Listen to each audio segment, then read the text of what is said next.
Today, we are talking about concentrated stock. So that's when you have one stock or very limited amount of stock holdings that make up a large percentage of your portfolio. So we're going to talk through what this typically looks like, how families often feel about these situations, and we'll finish with how we think about them with helpful data for perspective, just to keep us grounded. For our next episode, as a little teaser, we'll discuss our approach to managing these concentrated stock positions, and we'll talk through why we don't use certain strategies. So stay tuned for that one. So what defines a concentrated stock position? Yeah, I think one helpful rule of thumb that we use as a starting point is if you have one stock or one position in a stock that makes up greater than 10% of your overall portfolio, that sends up the caution flag for us, or kind of the yellow light goes off of, okay, we need to look at this and think about how this got here, why it's here, and whether this is something we should keep or not. But that's kind of the one starting point we found helpful. When it comes down to it, whether it's a certain percentage of your portfolio, it's really what position is going to put your financial life in jeopardy. So it's not necessarily a hard and fast rule is what we're trying to say. 10% is probably when we're starting to, it raises the yellow flag and we're taking a harder look at it. But it's really any position that's going to put your financial life at risk. So whatever that might be. And sometimes you can see this played out where maybe you have greater than 10% in a holding, but due to other income streams or different types of however your portfolio is made up, it's actually not putting your lifestyle at risk. Maybe you're spending a lower amount, so you're okay maybe even having more concentration. Again, the 10% is a starting point, but it's whatever puts your portfolio at risk. Yeah. And most times, Stephen, you and I have seen these situations are from employees who have worked at a company for a long time, and that company's stock has done phenomenally well. But other situations we've come across where somebody gets an inheritance from an ancestor in a big single stock holding that got passed down, or other situations, maybe someone worked at a startup from an early point and got some stock that ended up doing really well. Because it's unlikely that people go out and buy something with 10+% of their portfolio. So usually these are situations that happen through good fortune with appreciation or, inheritances or things like that. But those are the types of situations you and I have seen where this is a factor. Yep. So if you're working for a company, either a startup or a company that's publicly traded, and they've granted you RSUs, restricted stock units, as part of your compensation, that's typically where we see that accumulates, and over time you end up with a large holding. Like Matt said, an inheritance. Maybe your grandpa bought Apple stock way back in the day and has held it for a long time and maybe has gifted it to you or something like that. So those types of situations where we see it come up. All right. So how do investors typically think about concentrated positions? I think this kind of gets a little interesting if we can jump into the psychology of this a little bit. Yeah, I think another example is, or another way these situations arise is somebody buys a stock. Hypothetically, let's say they bought NVIDIA in 2022, right before ChatGPT came out. And NVIDIA stock has done so well. It's now a huge portion of their portfolio. Well, the dynamic that's at play in situations like that and other situations with concentrated stock is really the fear of regret, where someone has owned this stock or got this stock that has done so well over such a long period of time. And what they're really afraid of doing is selling it, paying taxes, and missing out on even more upside from here. So as a starting point, the fear of missing out on more upside by selling and diversifying some today is usually one of the biggest hurdles we hit with clients and prospects in these situations. We work with families across the country who want institutional quality investment management without the Wall Street sales pitch. If you feel like you should be getting more value than the AUM fee you're currently paying at your brokerage firm, visit engagewithbirchwood.com. There's lots of different psychological, they're called biases, and we'll run through a couple of them here in a second. But it's really the emotional attachment that we have to this company or stock or story that comes along with the company, whether it's a family story, a family holding legacy, that sort of thing, or just it's been a great company and you want to stay on the bandwagon. So it's usually the emotional attachment that we have to it, which can actually be dangerous. So a couple of those behavioral biases that we'll run through. It's just good to be aware of these.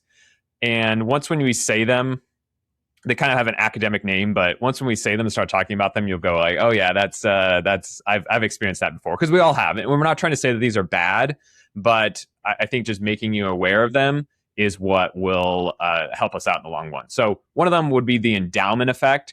So think of that as we as humans, like, we highly value things that we already own. So it's very hard for us to give stuff away that is ours. So think of, your kids or grandkids.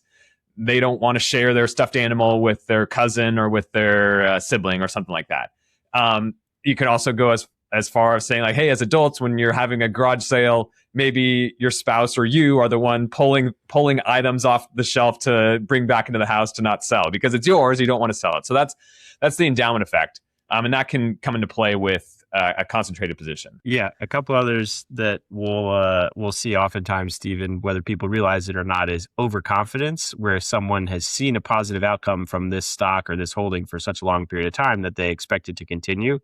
And this can be really hard to disentangle when it's an employee who still works at the company. So someone who's working on the product at the company or on the team at the company that's driven so much of the value over time. It's really hard for them to see a scenario where all of a sudden something changes and the company's fortunes take a turn for the worse, because they're on the front lines. They're there. They're seeing it. They've seen it happen for so long. It's they expect the same thing to continue, but really a lot of times that can play out with overconfidence and leading into someone not wanting to do what's really optimal.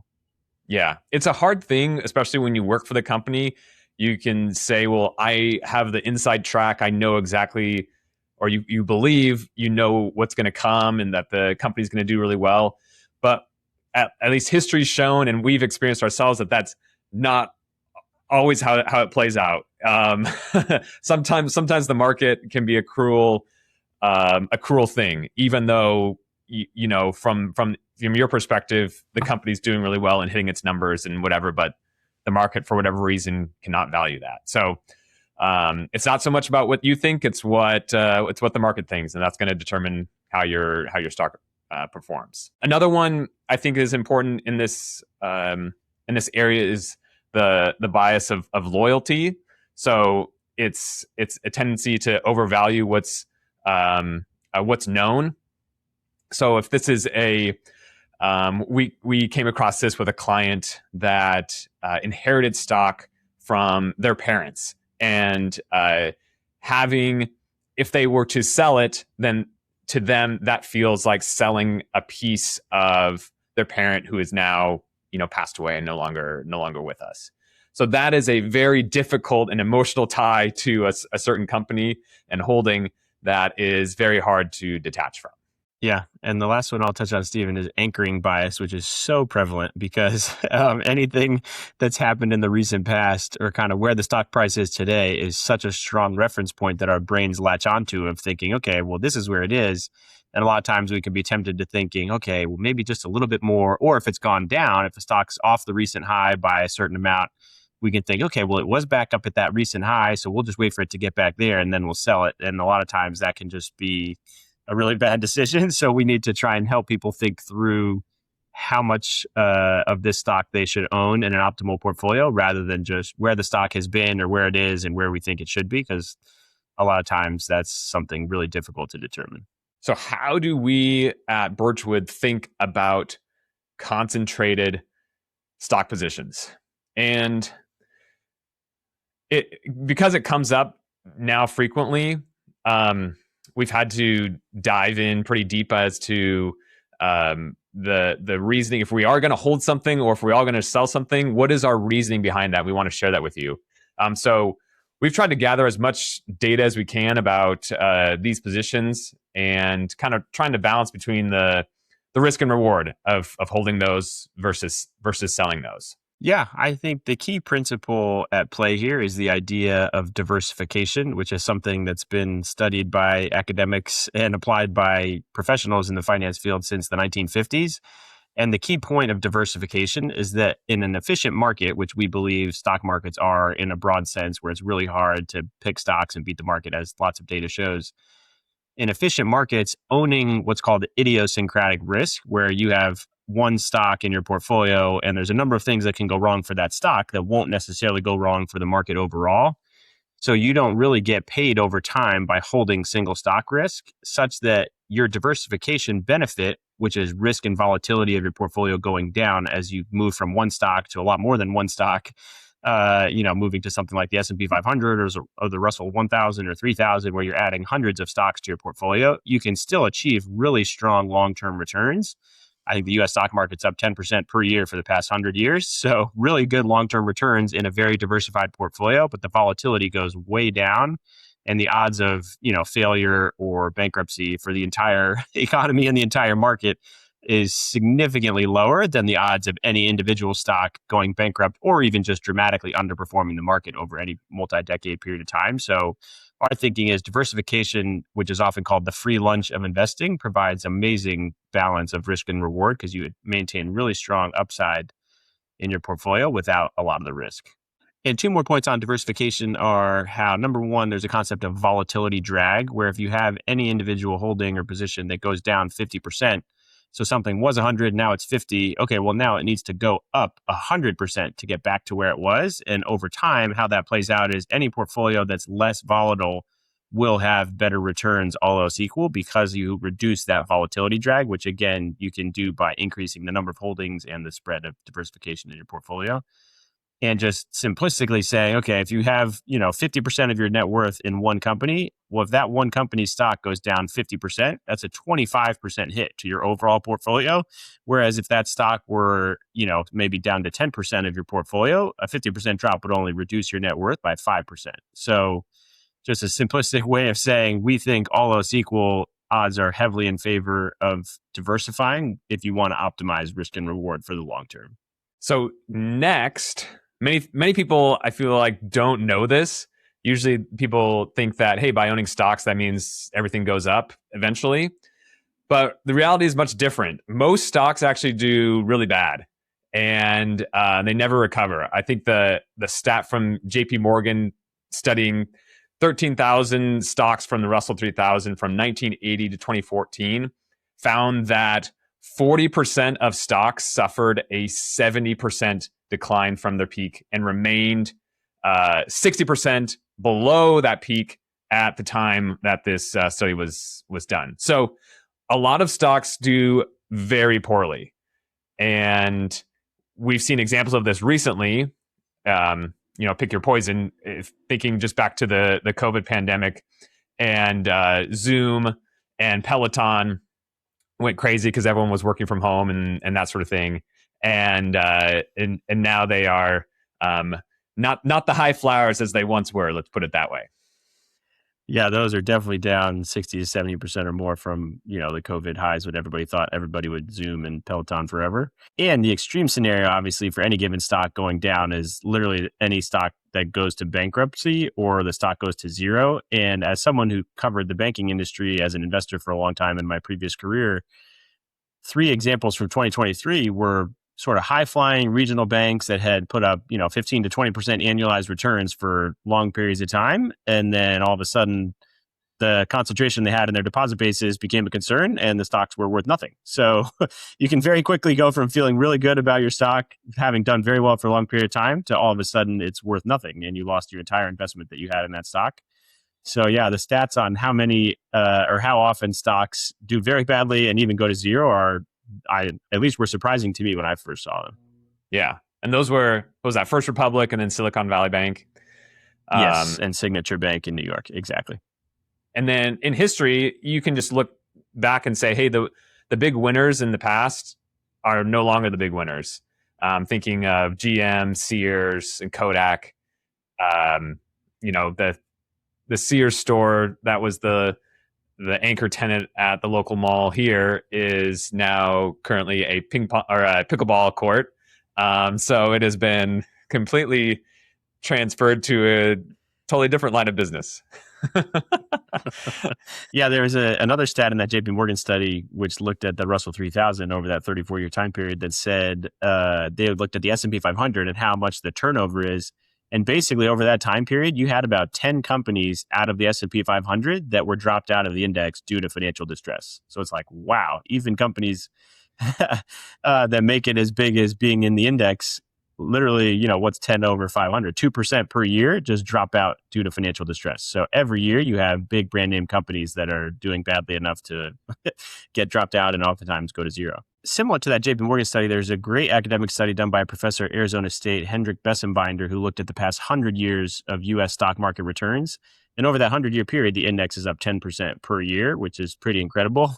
And the number of stocks, which was consistent with the JP Morgan study, that have outperformed the index over the lifetime of that stock is like 28 to 33%, depending on which study you look at. Bessenbinder said 28%, JP Morgan said 33%. So basically, a minority of stocks are able to outperform the index over their entire horizon.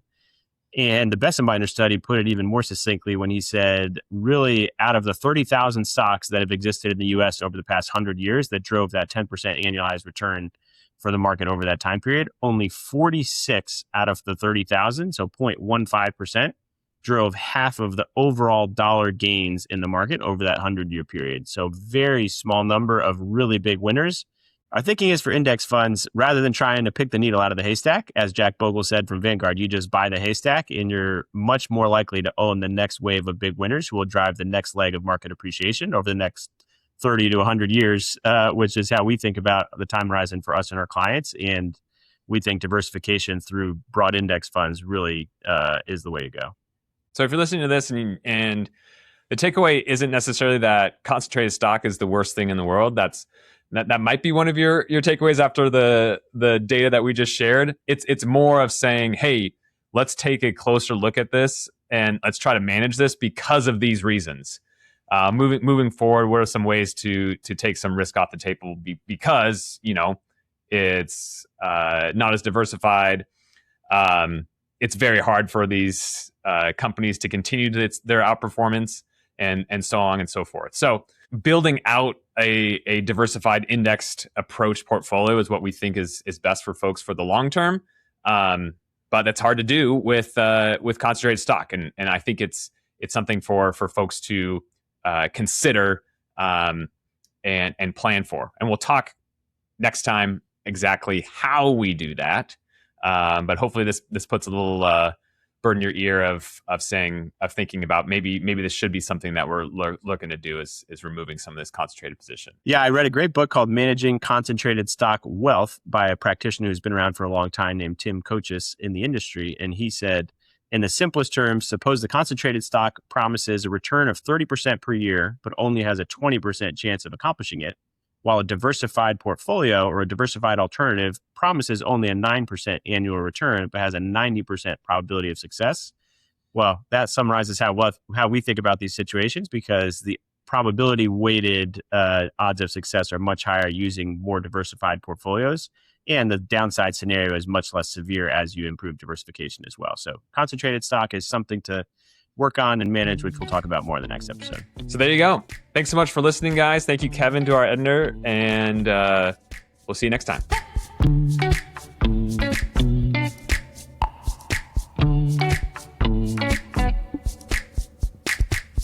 Like our perspective about wealth? You can explore our approach at birchwoodcapital.com. We work closely with high net worth families to manage their wealth and create thoughtful, customized plans and strategies. The information in this podcast is for general, informational, and educational purposes only. It should not be relied upon for any investment, financial, or any other professional advice. The opinions expressed by the hosts and guests are their own and do not necessarily reflect the views of any affiliated organizations. Investing in financial markets involves risk, including the loss of principal. Past performance is not indicative of future results. Consult with a qualified professional before making financial decisions. Thanks for listening.